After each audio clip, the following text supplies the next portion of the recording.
La coalition des 14 partis politiques de l'opposition en union de prière dans une église presbytérienne à Lomé au lendemain des affrontements entre forces de l'ordre et manifestants. La délégation conduite par le chef de file de l'opposition est venue rendre grâce à Dieu et prier pour une sortie définitive de la crise politique au Togo. Une crise qui a encore enregistré 2 pertes en vies humaines selon le gouvernement, dont un enfant de 11 ans tué par balle. C'est le lieu de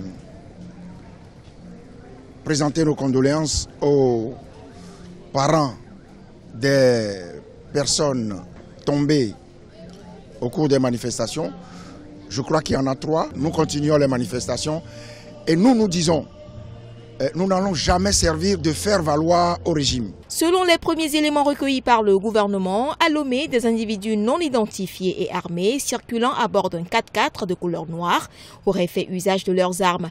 Des investigations sont en cours pour élucider les faits. Malheureusement, depuis 2017, ça fait, je crois, le 5e mineur qui est décédé dans ces manifestations politiques.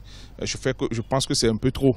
La première personne qui doit répondre de tout ce qui se passe, c'est le chef de l'État. Donc c'est lui qui normalement aurait dû s'adresser au peuple en demandant aux uns et aux autres de se calmer et en faisant faire les réformes constitutionnelles, institutionnelles et puis électorales. Les manifestations anti-législatives de la coalition de l'opposition se poursuivent jusqu'au 18 décembre.